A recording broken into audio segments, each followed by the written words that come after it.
Hello everyone, मेरा नाम दिव्या तंवर है।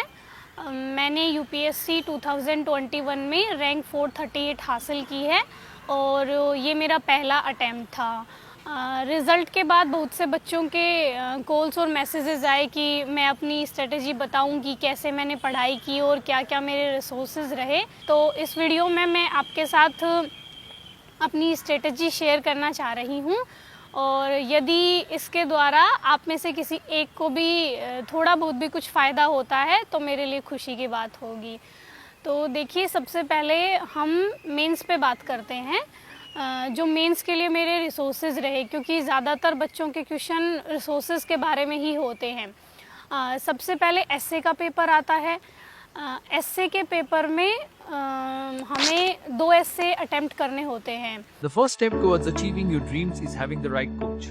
Get the best education with Lokman IAS and make your UPSC dreams come true. Download the app now.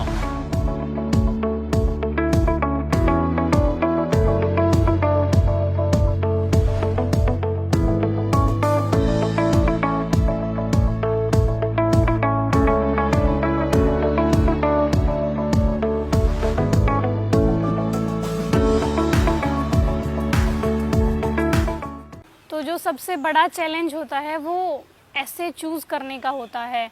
तो मैं यही कहूँगी कि जिस एसए को लेके आप सबसे ज़्यादा कंफर्टेबल हैं और जो आपको अच्छे से समझ में आया है, आप उसी एसए को चूज़ करें।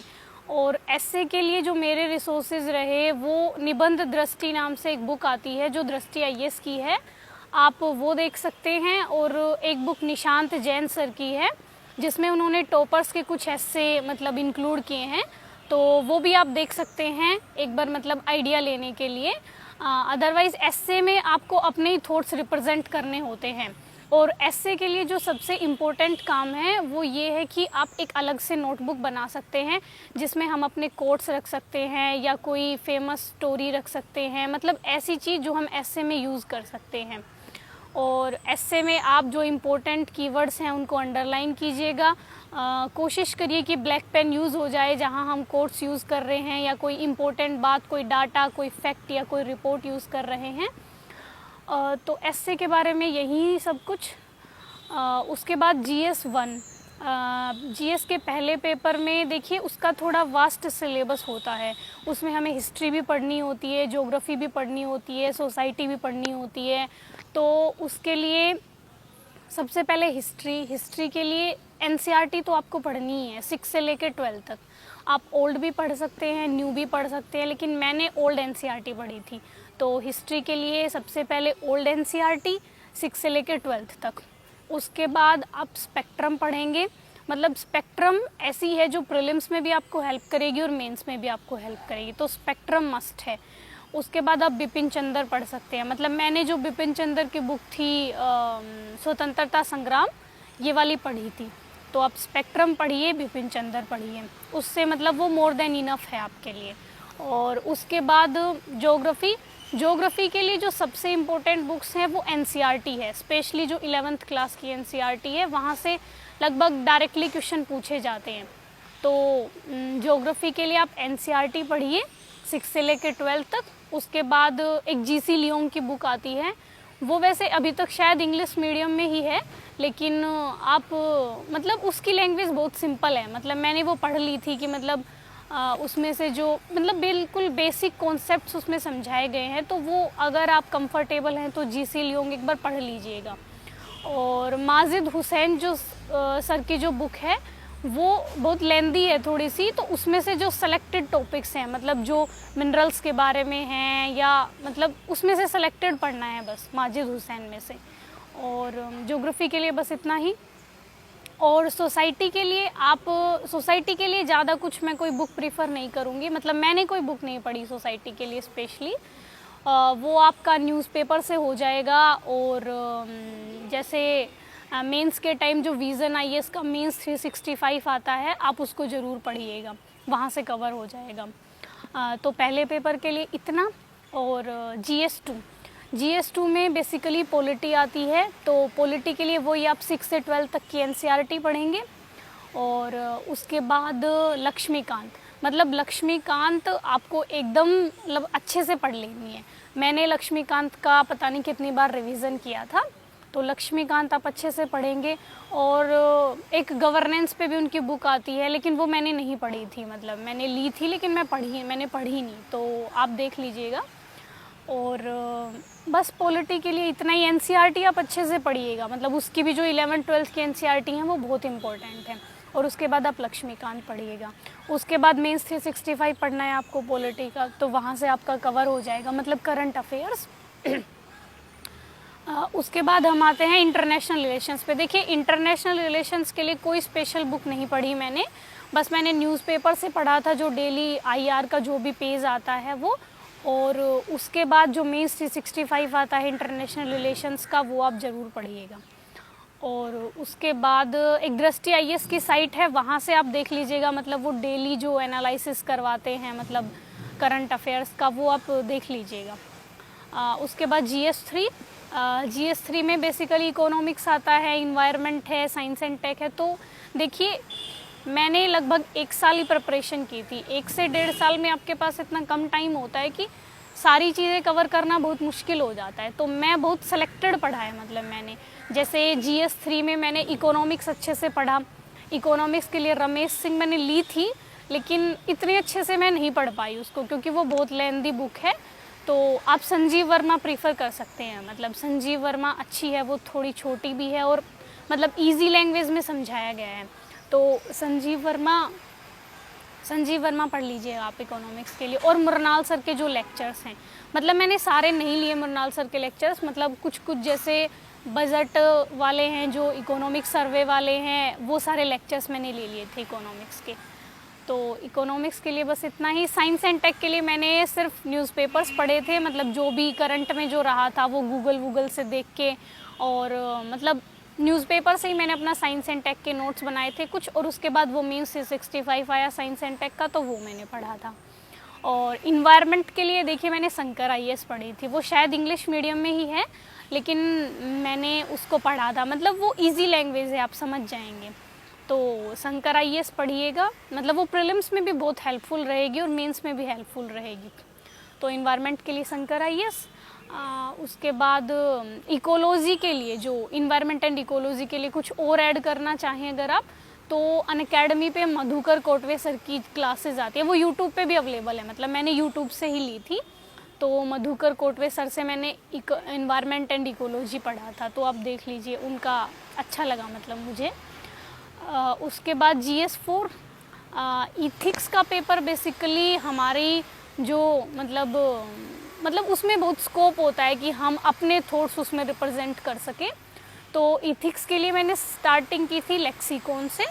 आप सबसे पहले लेक्सिकॉन पढ़िए, मतलब लेक्सिकॉन में उन्होंने सिलेबस के हिसाब से मतलब बता रखा है सारी चीज़ें, तो उससे हमें एक बेसिक आइडिया हो जाएगा कि मतलब इथिक्स क्या है और सिलेबस में हमारे क्या क्या हैं।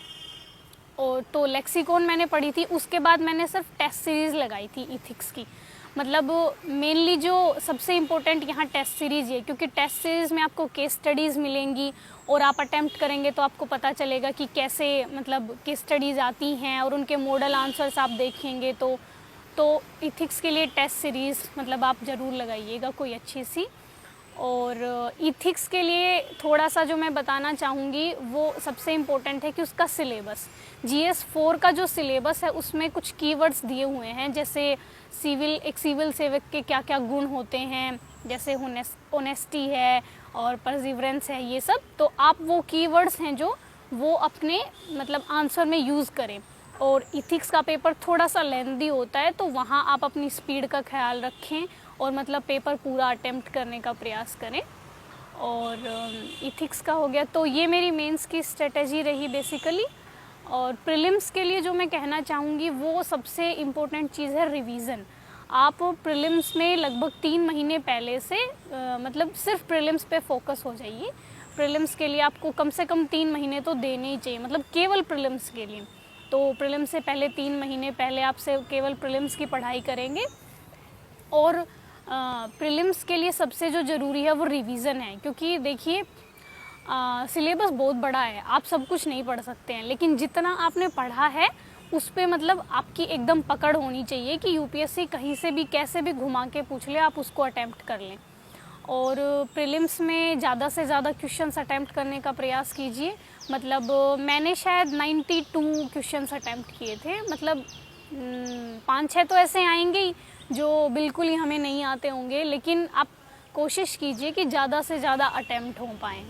और सी सेट के लिए देखिए, मेरा बेसिकली मैथ्स बैकग्राउंड था, तो मैंने सी सेट के लिए कोई ख़ास प्रिपरेशन नहीं की, तो उस बारे में मैं शायद आपको उतने अच्छे से नहीं बता पाऊँगी कि सी सेट के लिए कैसे तैयारी करनी है। वो आपको अपनी मतलब अपनी कंडीशंस के हिसाब से देखना पड़ेगा कि आप कहाँ स्ट्रोंग हैं और कहाँ आपको और इम्प्रूवमेंट करना है। तो बेसिकली ये मेरी मेंस और प्रीलिम्स के लिए स्ट्रेटजी रही। मतलब मैंने बहुत सेलेक्टिव पढ़ा, मतलब मेरे रिसोर्सेज एकदम लिमिटेड रहे और जितने रहे मैंने उनको बहुत बार रिवाइज़ किया। तो अगर मतलब मेरी प्रिपरेशन बेसिकली एक साल की रही, 1-1.5 साल की, तो उसमें जितना मेरे से कवर हो पाया मैंने उतना कवर किया, लेकिन रिवीज़न मैंने बहुत ज़्यादा किया, मतलब बार बार रिवीज़न। और उसके बाद अब हम ऑप्शनल पे थोड़ा सा बात कर लेते हैं। ऑप्शनल मेरा हिंदी लिटरेचर था, और हिंदी लिटरेचर में देखिए 2 पेपर होते हैं। पहला वाला पेपर होता है वो भाषा खंड का होता है, और दूसरा वाला पेपर होता है वो जो उसमें सिलेबस दिया गया है। तो पहले पेपर के लिए मैं यही कहूँगी कि आप जो विकास सर के नोट्स हैं, मतलब जो मार्केट में अवेलेबल हैं, उनको एकदम मतलब अपने टिप्स पे कर लीजिए, क्योंकि जो पहला पेपर है वो बेसिकली थोड़ा सा फैक्चुअल होता है। मतलब जैसे व्याकरण के बारे में पूछेगा वो आपसे, कारक व्यवस्था है, संज्ञा व्यवस्था है, या फिर वो आपसे बोलियों के बारे में पूछेगा जैसे अपभ्रंश है, ये सब। तो उसमें आपको नोट से ही अटेम्प्ट करना है वो कुछ, उसमें कोई अपडेशन की ज़रूरत नहीं है, या आप कहीं से न्यूज़पेपर से कुछ नहीं लेंगे, वो बेसिकली सर के नोट्स से ही अवेलेबल हो जाएगा। तो पहले पेपर के लिए सर के नोट्स ही बस मैंने सर के नोट्स पढ़े थे पहले पेपर के लिए, और दूसरे पेपर के लिए भी मैंने बस सर के नोट्स पढ़े थे, लेकिन थोड़ा सा उनमें चेंज किया था। जैसे जो एग्जाम्पल्स नोट्स में थे मैंने वो थोड़े चेंज कर दिए थे, मतलब ताकि दूसरों से अलग लगे थोड़ा सा। तो जो हमारी बुक्स हैं जैसे गोदान है, दिव्या है, स्कंदगुप्त है, आप उनमें से थोड़े से अलग एग्जाम्पल ले लीजिए, मतलब ताकि एग्ज़ामिनर को थोड़ी हमारी कॉपी अलग लगे। तो और मैं ऑप्शनल के लिए बोलूँगी कि आपकी लैंग्वेज थोड़ी सी अच्छी होनी चाहिए, मतलब उसमें अशुद्धियाँ ना हो, वर्तनी की कोई गलती ना हो, और आपकी हैंडराइटिंग ठीक हो, मतलब ठीक हो कि एग्ज़ामिनर को आसानी से समझ में आ जाए। तो ऑप्शनल के लिए यही रहा। बस मैंने ऑप्शनल के लिए कोई नोट्स नहीं बनाए, मतलब मेरे पर्सनली मैंने कोई नोट्स नहीं बनाए। जब मैंने रिवीज़न किया तो सर के नोट्स से ही रिवीज़न किया। और ऑप्शनल के लिए बस यही, आप टेस्ट सीरीज, और जो सबसे इम्पोर्टेंट बात है वो टेस्ट सीरीज़ है। मतलब जो ऑप्शनल के हमारे 16 टेस्ट दृष्टि आईएएस उपलब्ध करवाती है, आप वो सारे लिखिए। देखिए मैंने तो सारे तो नहीं लिखे, लेकिन मैंने सारे देख लिए थे, मतलब कि उनके मॉडल आंसर्स और मैं क्या लिखती, मतलब फ्रेमिंग कर ली थी मैंने। और आप कोशिश कीजिएगा कि सारे लिखें, ताकि वहाँ जाके आपको कोई भी परेशानी ना हो इस संबंध में। तो मेंस के लिए आप टेस्ट सीरीज़ लगाएंगे। मैंने जो टेस्ट सीरीज़ लगाई थी वो दृष्टि आईएएस से ली थी, और विज़न आईएएस का अभ्यास लिया था मैंने, तो मुझे ये ठीक लगी। और ऑनलाइन रिसोर्सेज में प्रीलिम्स के लिए एक बायजू आईएएस की क्विज़ आती है, वो मैं ज़रूर प्रीफर करूँगी। मतलब वो डेली 5 से 6 क्वेश्चंस करवाते हैं, जिसमें करंट अफेयर्स इंक्लूड होता है और कुछ बेसिक भी इंक्लूड होता है। तो उससे आपका रिवीजन भी हो जाएगा, और मतलब आपको कॉन्फिडेंस भी आ जाएगा अगर आप अच्छा परफॉर्म करते हैं। तो मैंने जो बायजू आईएएस की क्विज़ थी उससे अपने नोट्स भी बनाए थे, ताकि मतलब मैं प्रीलिम्स के टाइम अच्छे से रिवीजन कर सकूं। तो यही मेरी मेंस की स्ट्रेटजी रही, मेंस और प्रीलिम्स की। DKT UPSC CSC. अगर आप केवल सिविल सर्विस परीक्षा के प्रीलिम्स, मेंस और इंटरव्यू के वीडियो देखना चाहते हैं तो सब्सक्राइब करें डीकेटी यूपीएससी सीएससी चैनल। यहाँ आपको टॉपर्स के वीडियो रैंक के हिसाब से अरेंज मिलेंगे। चैनल के लिंक के लिए डिस्क्रिप्शन बॉक्स में जाएं। और ज़्यादातर बच्चों का ये सवाल भी होता है कि आप कितने घंटे पढ़ती थी। तो देखिए, पढ़ाई घंटों के हिसाब से तो नहीं होती है, लेकिन अगर हम मतलब कैलकुलेट करें तो डेली आप 8 से 9 घंटे अगर पढ़ाई करेंगे तो मतलब मुझे लगता है कि वो इनफ है। मतलब किसी किसी दिन हो सकता है कि आप 10 घंटे भी पढ़ लें, 11 घंटे भी पढ़ लें, और हो सकता है किसी दिन आप 8 घंटे भी पढ़ें। तो मतलब एवरेज आप 9 घंटे लेके चलें कि डेली आपको 9 घंटे पढ़ाई करनी है, तो मुझे लगता है वो मोर देन इनफ है। लेकिन आप रेगुलरली करेंगे, मतलब ऐसा नहीं है कि एक दिन कर ली उसके बाद नहीं करेंगे, मतलब रेगुलरली हमें 9 घंटे पढ़ना है। तो मुझे लगता है 1 साल 1.5 साल में यूपीएससी का जो सिलेबस है वो कवर हो जाएगा। और मुझे लगता है कि अगर हम अच्छे से पढ़ेंगे और सिलेबस के अकॉर्डिंग पढ़ेंगे तो ऐसा कोई रीज़न नहीं है कि हमारा सिलेक्शन ना हो।